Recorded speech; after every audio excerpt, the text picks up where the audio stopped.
eu necessito dessa força de Coriolis para fazer o desvio dessa esfera. É, professor, claro, veja bem, ó. Vamos fazer esse produto vetorial. Ó, os 4 dedos são o valor da velocidade relativa visto pelo referencial não inercial. Força de Coriolis para Ita e Ime. Aprenda de uma vez por todas. Fica comigo até o final.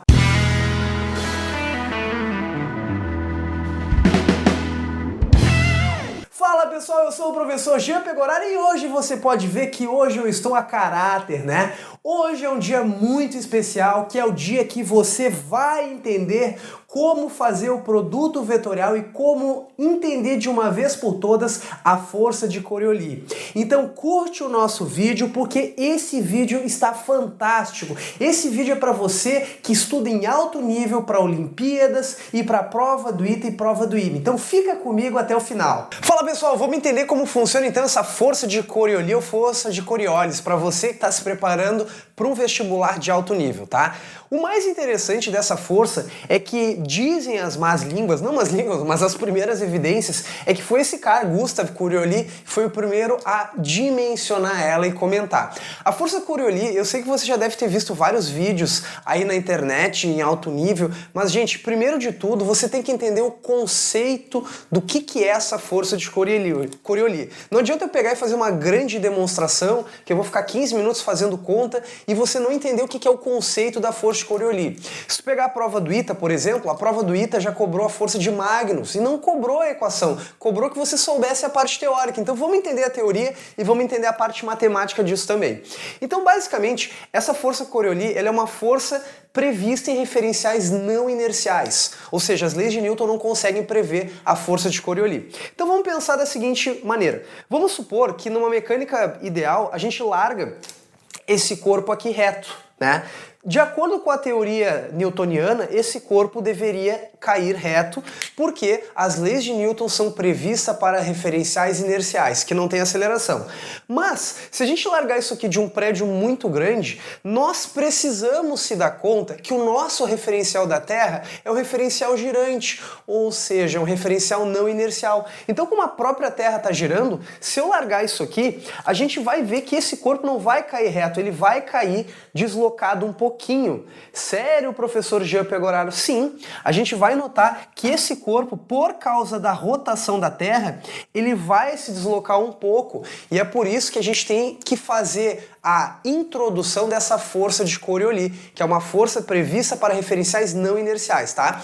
Se a gente for analisar essa força Coriolis, o módulo dela, que eu vou colocar aqui para vocês, ela é calculada da seguinte maneira, tá? E eu quero que você preste bastante atenção como que seria o módulo dessa força. Vai ser 2 vezes o produto da massa envolvida vezes a velocidade angular, produto vetorial com a velocidade vista pelo referencial não inercial nesse contexto. Então é um assunto bem técnico assim, né? E vamos começar a dar nome aos bois, onde esse M, tá, gente? Esse M é o valor da massa, né? É o valor da massa. O ômega é a velocidade angular, a velocidade angular do dispositivo que está girando, no caso poderia ser a Terra, a velocidade angular da Terra, e agora vem a parte mais sutil, ó.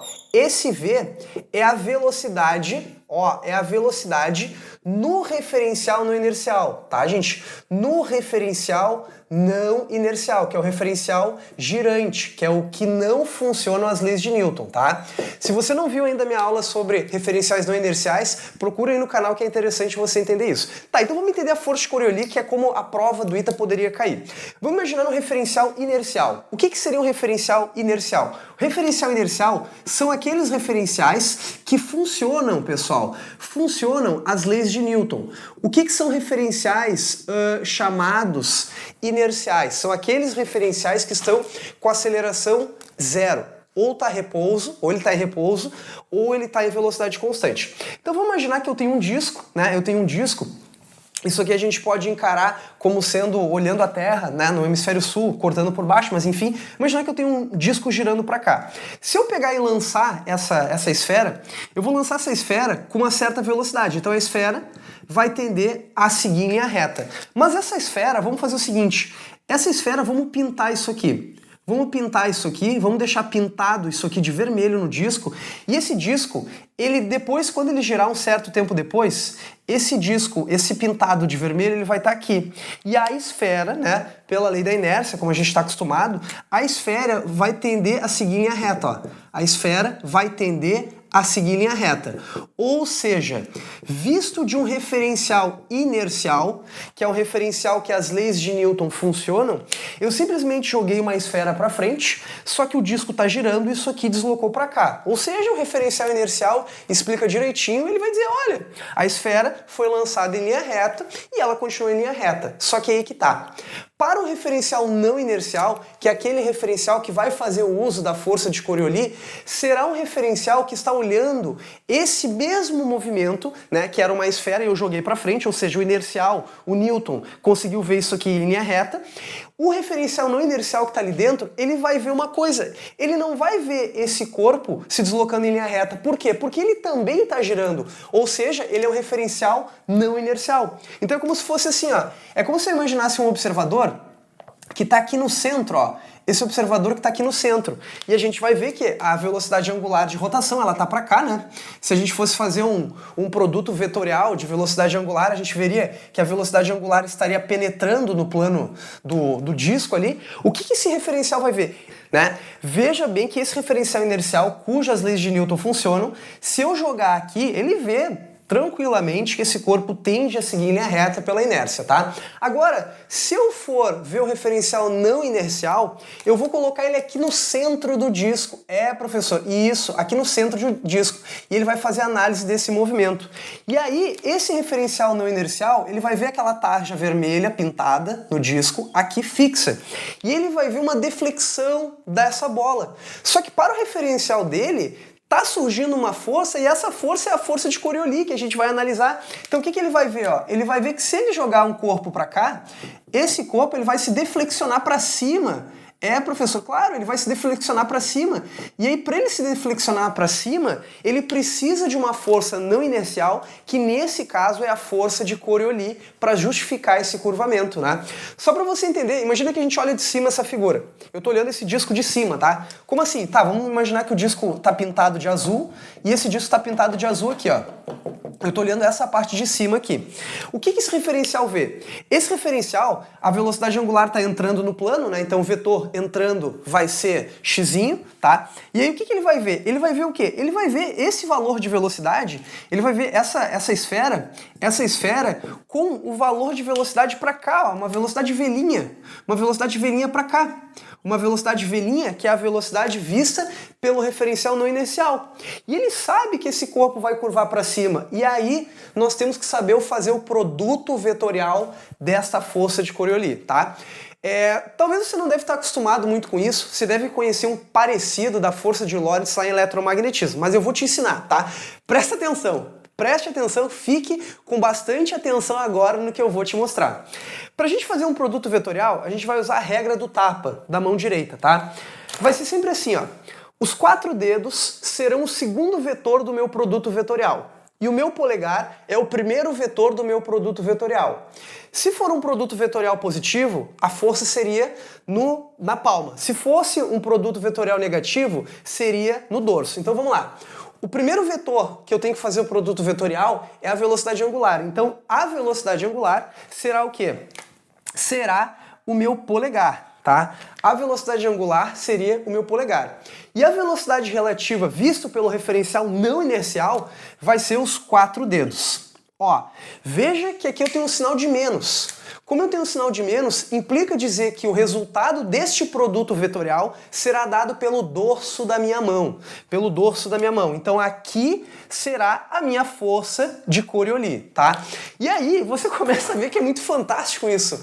Porque agora, no referencial não inercial, eu necessito desta força de Coriolis para fazer o desvio desta esfera. É, professor, claro, veja bem, ó. Vamos fazer esse produto vetorial. Ó, os 4 dedos são o valor da velocidade relativa visto pelo referencial não inercial.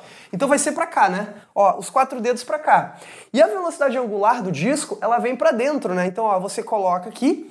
E como eu tenho um sinal de menos aqui, a força, o produto vetorial vai ser com dorso. Então a força de Coriolis, ela vai ser orientada para cima. Sério, professor? Sério? Por isso que nós justificamos que esse corpo vai fazer esse desvio aqui. Nossa, que massa! É por isso que a gente justifica que ele vai fazer esse desvio, é um produto vetorial. E até, claro, né, a gente vai fazer algumas idealizações. Primeiro, o vetor força de Coriolis, ele vai aumentando. Por que ele vai aumentando? Porque eu não sei se tu lembras, mas a velocidade angular de um disco, ela começa a aumentar conforme aumenta o raio. É, professor, quer ver? Ó, vem aqui no cantinho, ó. A velocidade angular, né, desse meu disco, que a gente vai analisar, a velocidade ali, ela vai aumentando quanto maior for, a velocidade linear, perdão, né? Ela vai aumentando conforme maior for o raio.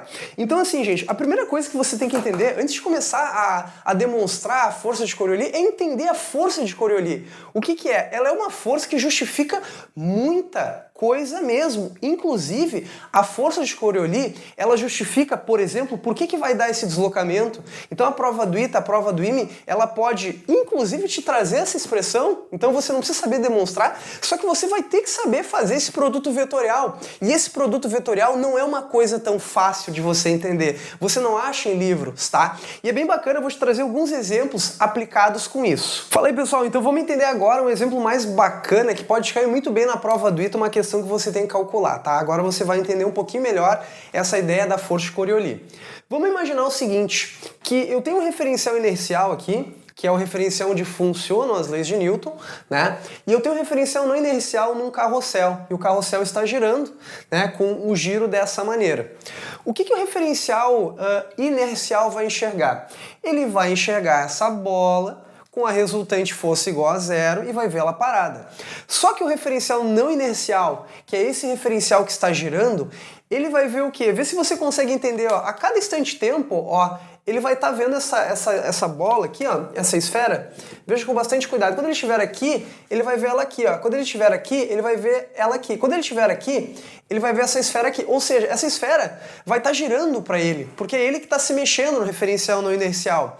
Imagina que você está num carrossel e fica olhando alguém de fora, ou seja, isso aqui está girando para você. É, professor? É. Então, se o carrossel está girando nesse sentido, vai parecer que esse corpo aqui, ele está se deslocando de acordo com o seu referencial, ó. Se a velocidade angular tá para cá, vai parecer que ele está se deslocando, né, gente? Vai parecer que ele está se deslocando para lá, né? Para o outro sentido que a gente está analisando. Então vai parecer que ele está se deslocando para cá, tá? Então essa vai ser a nossa estrutura, que é a velocidade vista pelo referencial não inercial. E aí, gente, cara, para esse referencial não inercial, ele está vendo um movimento circular uniforme. É, professor, sim, ele está vendo um movimento circular uniforme. E aí, turma, tem algumas coisas muito interessantes. Porque se ele está tendo uma visão de um movimento circular uniforme de acordo com o referencial dele, a gente vai ter que ter uma resultante força que aponta para o centro, que é uma força centrípeta. E aí você deve pensar, ah tá, professor, eu já estudei as forças de Einstein e eu sei que vai ter uma força para fora, que é a força do tipo centrífuga, né? Uma força do tipo centrífuga, que é a massa, velocidade angular ao quadrado vezes o raio. Tudo bem, essa é a força centrífuga, exato, você já estudou, mas tem que ter uma força orientada para o centro que a gente vai ter que entender isso.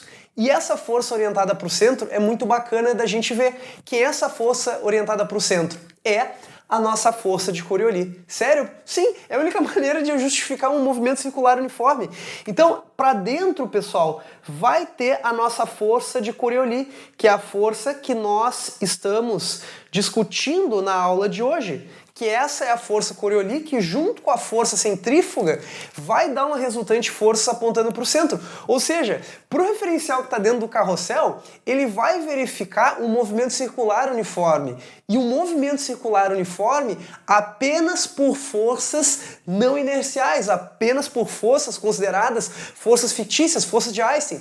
E aí vamos entender um pouquinho melhor, só para a gente visualizar isso, né?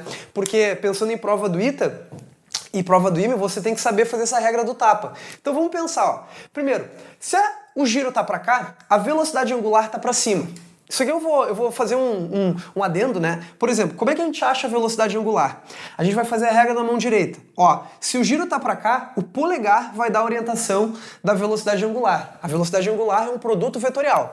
Então, ó, vamos lá. Se o giro tá para cá, a velocidade angular desse movimento, ela está para cima, ó. O ômega está para cima. Porém, se eu olhar esse movimento de cima, que nem aqui, a velocidade angular, ela vai estar saindo do plano do quadro. Para o vídeo, dá uma pensada, vê se você entendeu que isso é um assunto com nível elevadíssimo, que você não acha aqui na internet, tá? Então, beleza. Uma vez que eu sei a velocidade angular e eu sei a velocidade vista pelo referencial não inercial, eu posso provar que a orientação da força de Coriolis, ela aponta para o centro da trajetória. Ó. Esse ponto azul é esse ponto azul aqui, ó, que a gente está analisando. Turma, se você não entender, para o vídeo, volta e estuda isso aqui, né? Se fosse fácil, todo mundo fazia esse vídeo. É bem bacana para você entender. Você que é vestibular de alto nível, tem que saber isso. Então vamos fazer a regra do tapa para achar, ó. Então vamos lá. A velocidade angular, pela regra do parafuso, a regra da mão direita, eu demonstrei que ela está para cima, ó, tá para fora do quadro. Então, a velocidade angular é meu polegar. A velocidade angular é meu polegar e a velocidade linear visto pelo referencial não inercial está para fora. Como esse produto vetorial ele é negativo, a força vai ser com o dorso da mão. Ó, e faz todo sentido, ó. A força de Coriolis está para cá. Então a gente pode afirmar que a resultante de força centrípeta aqui, ó, vai ser quem? Vai ser a força de Coriolis, menos a força centrífuga. A força centrífuga, né? A força centrífuga. Que eu vou colocar assim, ó. Então, Fc é a força de Coriolis e F centrífuga é a força centrífuga, que é a massa, velocidade angular ao quadrado, vezes o raio da trajetória ali do disco, da trajetória que eu vejo o corpo de massa M. Deixa eu ver como é que estão as gravações. Beleza, então vamos continuar agora, né? Como é que vai ser a força de Coriolis? Essa resultante de forças, ela vai ser igual à força de Coriolis, que vai ser isso aqui, né? Como ela está a 90 graus, eu vou tirar o módulo disso, né? Então vai ser 2, né? M, em módulo, tô ignorando o sinal, né? Ômega vezes velocidade linear aqui, ó, velocidade linear aqui, menos a força centrífuga, que é a massa ômega quadrado vezes R, tá? Ômega quadrado vezes R. E aí, turma, a gente consegue dimensionar que a resultante de forças vista por um referencial não inercial é dada por essa expressão, né? E é muito bacana da gente entender, porque se eu quisesse verificar isso, eu poderia ver que o produto, olha só, abre aqui, ó, o produto ômega R. O que é o produto ômega R? Ó, eu tenho ômega R ao quadrado aqui, ó, produto ômega R. É a própria velocidade linear vista por aquele referencial não inercial. Então faz todo sentido a força Coriolis ser maior. Por quê? Ó? Porque vai ser, digamos aqui, nesse caso, quase o dobro. Não sei qual é o valor do raio aqui que a gente pode relacionar, mas faz sentido a força Coriolis ser maior, porque tem que sobrar uma resultante para o centro, tá? Então isso é muito bacana para você entender, porque a força de Coriolis, muitas pessoas se preocupam com a demonstração dela e cá entre nós, gente, numa prova do ITA e do IME é muito difícil cair uma demonstração da força de Coriolis. É muito mais provável que você tenha que achar a orientação da força de Coriolis uma vez vista o referencial. Então, muito cuidado. A força de Coriolis é um produto vetorial da velocidade angular do disco que está girando, do planeta Terra, que seja, vezes a velocidade relativa visto do referencial não inercial, que é o que está girando, tá? E aí, a primeira coisa, você tem que saber achar a velocidade angular, o vetor velocidade angular. E aí você vai usar a regra do parafuso, ó. Vai ser o giro, vai ser os 4 dedos, e o polegar vai ser a velocidade angular. Uma vez que você já sabe a velocidade angular, como eu fiz aqui, ó, ela estava saindo, ela está para cima do plano, você vai lá e bota ela. Agora você vai fazer a regra do tapa para achar a força Coriolis. Então, você vai ver que o polegar é sempre o primeiro vetor do produto vetorial. E os 4 dedos é o segundo vetor do produto vetorial. Se tiver um sinal de menos, a força vai ser com dorso, ó. E aí você vai lá e acha, ó, velocidade angular para cá, os 4 dedos. Velocidade vista pelo referencial para cá. E aí, como tem um sinal de menos, a força de Coriolis está para dentro. E aí você consegue descobrir como se calcula a força de Coriolis. Isso é muito legal, turma, porque se você gosta de geografia, tem um aspecto bem legal que a gente pode mostrar para você. Vou mostrar para você agora. Deixa eu demonstrar uma coisa, tá? Vamos supor, turma, que isso aqui que eu estou mostrando para você, olha que interessante, isso aqui é a Terra, tá? E a Terra, não sei se você lembra, mas a Terra ela gira de oeste para leste. Então ali em cima é como se fosse o hemisfério norte e embaixo o hemisfério sul.